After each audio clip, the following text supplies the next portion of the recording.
Nation. SMD Law is the official law firm of the Spartan Nation. Check them out on the interwebs at smdalaw.com or at 866-529-3537. No matter where you are in the state of Michigan, Upper Peninsula, Lower Peninsula, it doesn't matter. They have an office near you. So whether you need to send a letter to an annoying neighbor, or you're a criminal and you need defense, maybe you just have problems with elder law, check them out, smdalaw.com today. The official law firm of the Spartan Nation. Call them first. Then you act. Good evening, everybody. Welcome back, Spartan Nation. We now bring in Spartan Nation senior writer Johnny Shop for the state of Michigan State basketball. Next week, he'll be back talking Michigan State football, and then we're going to have him back after that to do a season recap of basketball and start looking ahead, of course, to the summer season at football on its way. John, how are you, buddy? I am doing well, Hondo. Like a lot of folks, just thrilled with the ride this basketball team gave us, and still somewhat a little bit thinking about how did that one quite get away when it looked like it was going to turn towards the Spartans' favor. What an amazing run, really. What an improbable run, and it kind of resets things for the program in the future to look really good, but at the same time, probably going to be one more day of head-scratching a little bit on that one Saturday night. I have no idea why you'd be scratching their head. They simply just got beat by a better team who had more players. What's the head-scratching part? That's pretty much it.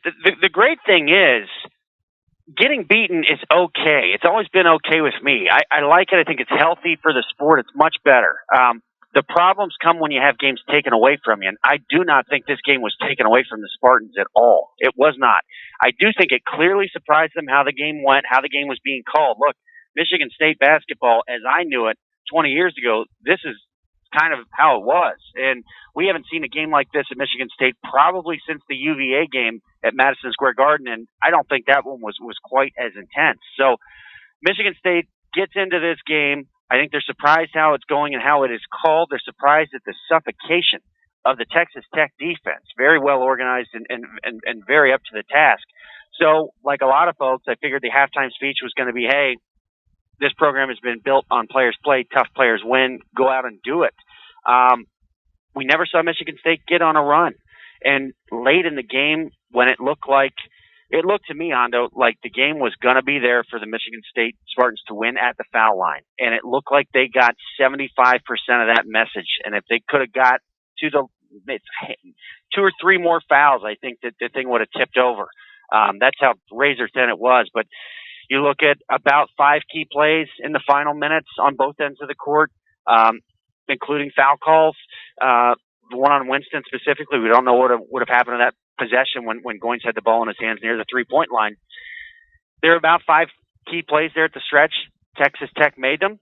They won. The better team that night won. You know, you play this game 10 times. I think Michigan State's going to win the majority of them, maybe 7 of them. But on that night, the better team won. So in that sense, there really is no head to scratch.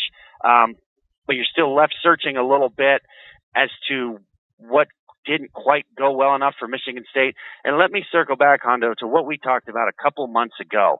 Really what we talked about again right after Nick Ward's injury.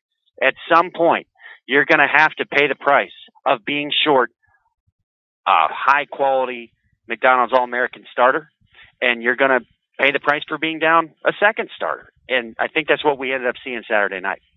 Yeah, they just ran out of steam. I thought it was John, to me, in all my years, I've been around Michigan State for 47 years, intimately covering Michigan State for many, many years. To me, using the word team, this was the best team Tom Izzo's ever had, and I think it's maybe his 11th or 12th most talented team. That says a lot. I think it was Izzo by far his best coaching job. Well, if just to put an exclamation point on that, this team was down 2 starters, and they beat the number 1 team in the tournament, and they had a less than 4-day break before starting the tournament. Those things are enormous mountains to climb, and you would not have any chance of climbing those unless you were absolutely the best team. All the ingredients of that word, I think you're right. They go right in there, and that's what it is. And, you know, as far as the talent level, we know the talent as it is right now. So depending on what happens in the future of these guys' career, you may be able to look back and say, oh, well, that team was super talented, or maybe that team wasn't as talented. We know the talent that's there right now. There's something special, this group of gamers that they've got. And I'm anxious to see how much of it can stay and carry over to next year. I think a lot of it will, because so much of it is coming back. But make no mistake, obviously, they're losing some real important ingredients of that too. But this really was, like you said, about as pure a team as we've ever seen here, at least in the Izzo era for my standpoint. We're talking to Spartan Nation senior writer Johnny Shop. John, let's talk about Cassius Winston. I fully expect him to search out the NBA, and I think he should. And I also fully expect him to be back. He has an opportunity to be the first player in college basketball history with 2,000 career points and 1,000 assists. And that's not with any funny business either. All he has to do is keep this year's averages. Do you think Spartan fans realize how special Cash is? Not quite yet, no, because we're seeing it develop in progress. If you look back a year ago today, there were some people wondering who's actually going to be the point guard when you get into March. Is Foster Loyer going to be the guy and Winston moves? No, because of the development you've seen in Cassius Winston this year, it's going to take probably the off season and the ball to get rolling again next year before people realize, wow, this is where this guy is. And I'm with you 100%. The way this game is set up right now makes all the sense in the world to get the feedback needed. And I imagine some of the feedback needed from the NBA is going to be like, hey, you're going to have to get stronger to play in this, which is totally understandable and doable. And, you know, there's probably more of a benefit to returning than considering an exit. So I look for him to try to do something that's not that easy, and that is continue to get better. It's not that easy. The jump that he made from year 2 to year 3, I don't see how that could repeat itself again. But if he can improve, and if he can really keep on doing what he was doing during this key stretch of the run, which was getting Michigan State into better shot selection than in the early part of his career, this team is going to have all the expectations on it next year. And unlike maybe the 2018 team, maybe the 2006 team, I think they're going to be able to handle it a lot better than we've seen some of them in the past.